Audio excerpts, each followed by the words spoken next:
Hello everyone, good morning. কেমন আছো তোমরা সবাই? আশা করি তোমরা সবাই খুব ভালো আছো আর আমিও খুব ভালো আছি। তো আজকে আবার একটা নতুন ফ্রেশ ব্লগ শুরু করলাম। এখন বাজে সকাল ওই ৭টা মতো। এখন থেকেই তোমাদেরকে সাথে নিয়ে ব্লগটা আজকে শুরু করছি। আশা রাখছি আজকের ব্লগটাও তোমাদের খুব ভালো লাগবে। সকালবেলা ঘুম থেকে ওঠার পরে আমাদের প্রথম কাজ কি থাকে বলো তো? যেখানে আমরা ঘুমাই, মানে যেই আমাদের ঘরটা ঘুমানোর থাকে, বেডরুম যাকে বলে, এক কথায় সেই রুমটা কিন্তু আমাদের একটু অগোছালো হয়েই থাকে। আমরা যতই রাতের বেলা সেটাকে ভালো করে গোছগাছ করে গুছিয়ে রাখি না কেন, পরের দিন কিন্তু কিছু নাহলে কিছু জামা কাপড় খেলনা ফেলনা পড়েই থাকে। তো আমারও প্রত্যেক দিনের মতো তাই সকালবেলা ঘুম থেকে উঠেই আগে মামামির খেলনাটা, গাড়িটা যেটা ছিল সেটা একটু ওই যে উঠিয়ে রেখে দিলাম, কারণ অনেকটা জায়গা নিয়ে নিচ্ছে আর ঘরে আমার এতটাও জায়গা নেই যে আমি খেলনাটা সারাদিন পড়ে থাকবে। মাম্মাম যখন আবার খেলতে চায় তখন আবার নামিয়ে দিই। প্রত্যেক দিনই আমার একই রুটিনের মধ্যে চলে যায়। ঘর গোছানো তো হয়ে গেছে, তারপর ঠাকুর ঘরে এসে ঠাকুরের পর্দাগুলো সরিয়ে দিলাম। আর আমরা যেহেতু ঘুম থেকে উঠি, ঘুম থেকে উঠলেই কিন্তু আমাদের একবার খিদে পেয়ে যায়। ঘুমালে মনে হয় সেই খিদেটা আর পায় না। তো ঘুম থেকে যখন উঠে গেছি, তো আগের দিনে মাম্মাম দুধটা খায়নি, তো দুধটা রয়েই গেছিলো, তাই দুজনের জন্য একটু দুধ চা করে নিলাম, তার সাথে মুড়ি নিলাম। আর এখানে যে নিমকির প্যাকেটগুলো নিয়ে এসেছিলো এর আগের দিন, তোমাদের সঙ্গে দেখানোই হয়নি। তো আজকে নিমকি দিয়েই মুড়িটা খাচ্ছি। তো এই নিমকিগুলো জানো তো, যখন গরম গরম ভেজে দেয় না, এত ভালো লাগে খেতে। আর আজকে আমরা সেই নিমকিগুলো, মানে এখন প্যাকেট করে আছে, তো সেই প্যাকেটের নিমকিগুলোই খাচ্ছিলাম, তো ভালোই লাগছিল। আর এখানে আমাদের একটা নতুন জিনিস আনা হয়েছে, এটা রান্নাঘরের জন্যই। রান্নাঘরের জন্য আনা হলো, রান্নাঘর তো এখনও সেভাবে তৈরি হয়নি। তো এই জন্য আগের থেকে যখন জিনিসগুলো টুকটাক করে এনে এনে রাখা হচ্ছে, তাহলে তো সেগুলো তো আমরা ব্যবহার করবোই, তাই না? যেমন ধরো এই জায়গাটা ফাঁকাই ছিল, আনা হয়েছে বলে ওর মধ্যে চালটাও ভিজিয়ে রেখে দিয়েছি রান্না করব বলে, আর যা ক্লিপ, মামামের খেলনা, এসবগুলো কিন্তু রাখা হয়ে গেছে। যেমন আমার ওই জায়গাটা ফাঁকাই ছিল, আছে বলে এত জিনিস রেখেছি, তাই না? কারণ আমরা জিনিস থাকলে আমরা সত্যি ব্যবহার করি। তো তারপর আমি এসে গেছি রান্নাঘরে। রান্নাঘরে এসে বাঁধাকপির তরকারিটাও আমার অনেকক্ষণ হতে সময় লেগেছিল, তো আমি ওটা আগে বসিয়ে দিয়ে ঘরের কাজগুলো করছিলাম। ততক্ষণে কিন্তু আমার রান্নাটা দেখো, বাঁধাকপিটা হয়ে গেছে। আর এখানে বাঁধাকপিটা রান্না করতে করতে একজন এসে দিয়ে গেল ওই জবা ফুল। যেহেতু আজকে নিরামিষ, নিরামিষের দিনে তো রান্নাবান্না একটুখানি চাপ থাকে, যেহেতু নিরামিষ তো কী রান্না করব সেটা বুঝতে পারি না। তো বাঁধাকপিটা আমার খেতে ভীষণ ভালো লাগে, তো বাঁধাকপিটা আমার হাজব্যান্ডও খুব ভালোবাসে। তার সাথে একটু করব মুগ ডাল লাউ দিয়ে।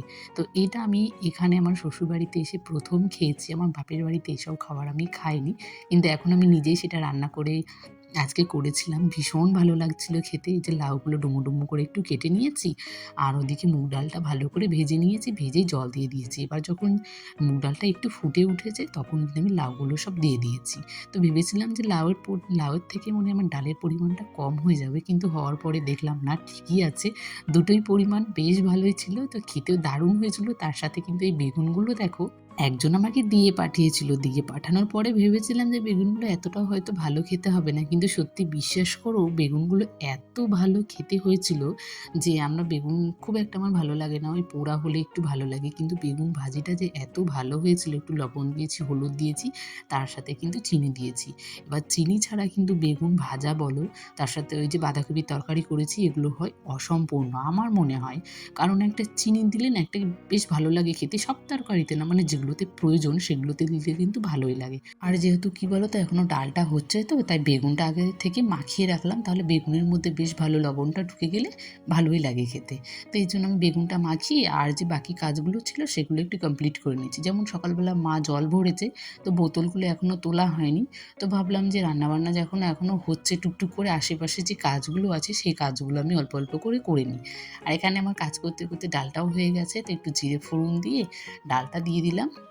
আর দেখছিলাম যে কেমন হয়েছে, মানে খুব একটা মুগ ডাল তো ওই ঘন না হলে ভালো লাগে না। তো দেখলাম না, ঠিকঠাকই ছিল, আর ভালোও লাগছিল বেশ খেতে। তো এখানে আমার একটুখানি ফুটেছে, তারপরে কিন্তু আমি নামিয়ে নিয়েছি, আর লঙ্কাগুলো একটু ভালো করে ডলে দিচ্ছিলাম।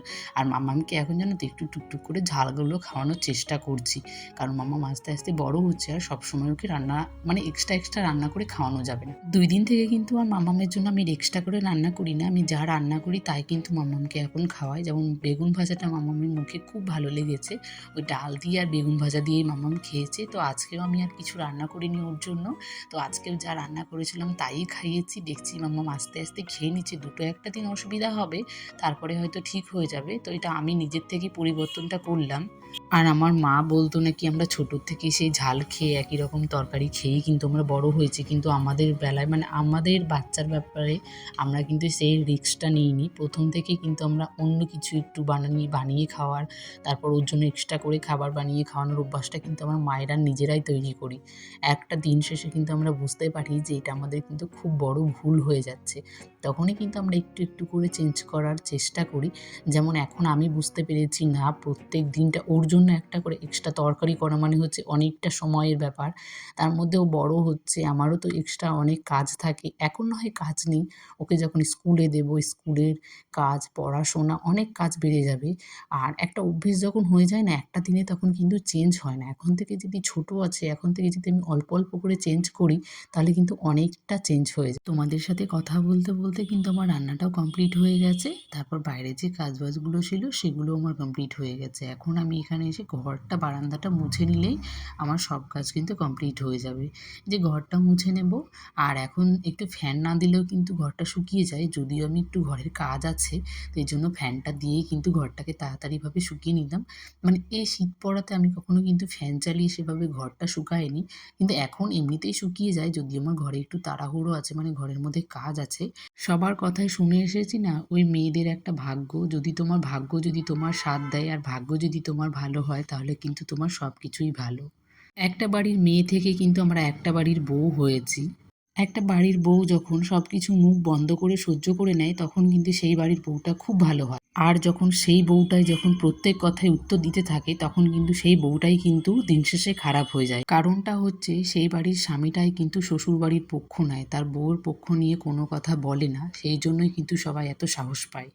তো এখন আমি স্নান করে এসে গেছি। স্নান করে এসেই এই যে একটু স্কিন কেয়ারটা করে নিলাম। স্কিন কেয়ার বলতে কি, শুধু মুখে ক্রিমটা দিলাম আর চুলটা আঁচড়ালাম না, যেহেতু মাম্মামকে এক জায়গায় রেখে এসেছি, পুজোটা দিতে হবে।